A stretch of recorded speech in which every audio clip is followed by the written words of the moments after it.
this video, sasagutin natin yung tanong kung paano ba mag-withdraw sa Timo. I'm sure excited ka na kumita as an affiliate dito sa Timo. Pero, ano ba yung una-una mong dapat gawin para maka-withdraw ka? So, yan yung pag-uusapan natin sa video natin. So, patapusin mo siya para maintindihan mo. So, kung bago ka lang sa video na to, huwag mo kalimutan i-click yung subscribe button at saka i-ring na rin yung bell notification para ma-notify ka every time na meron kaming bagong video. Now, ano ba yung dapat nating unang gawin para maka-withdraw tayo? So, at first, syempre, dapat mag-register ka as an affiliate. So guys, it's totally free mag-register. Kung meron kang kakilala dyan na nagpa-register sa'yo as an affiliate sa Timo, tapos may babayaran ka, scam yun, okay? Kasi it's totally free, okay?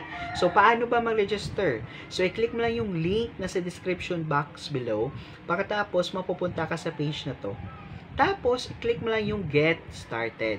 So, once na-click mo lang yung Get Started, mag-fill up ka na gamit yung Facebook account mo, yung email mo, at saka yung cell number mo. Pili ka lang dyan.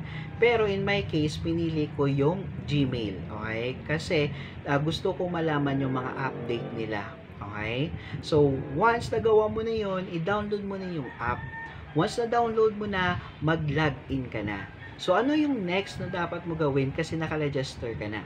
Mag-market ka na. So, as a beginner, I suggest na pwede ka mag-market muna sa Facebook. Kasi dito, kahit wala ka pang items on hand, pwede ka mag-post ng mga images. Okay, paano? For example, nasa account ka na sa Timo, di ba? So, punta ka lang sa search bar, type mo lang yung affiliate. So, mapupunta ka sa affiliate account mo. Then, i-click mo lang yung hot items. Tapos, dyan makikita mo na pwede mong ibenta dito is yung naka 99% off, yung mga free items, at saka yung direct to brand.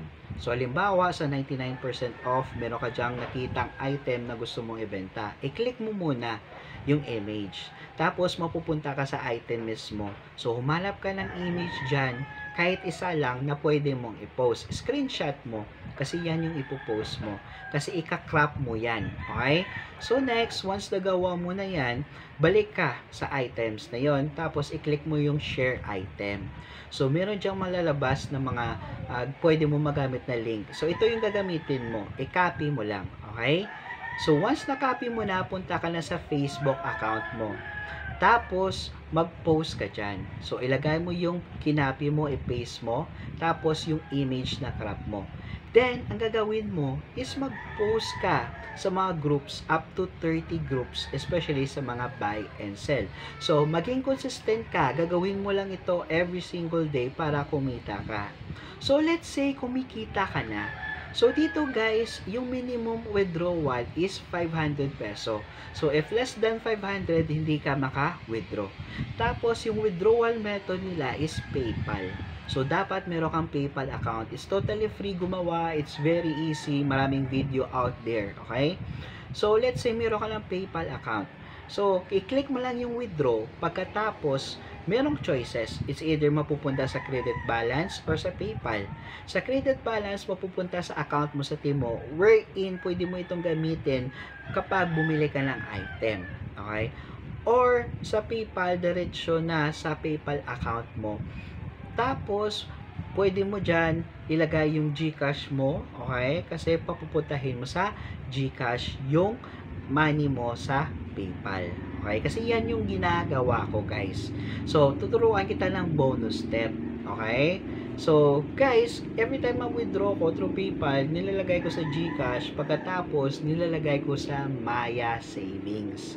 Bakit?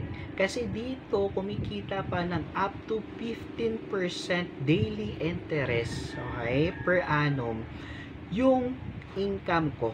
Okay? So, in short, nag-generate pa sa ng passive income.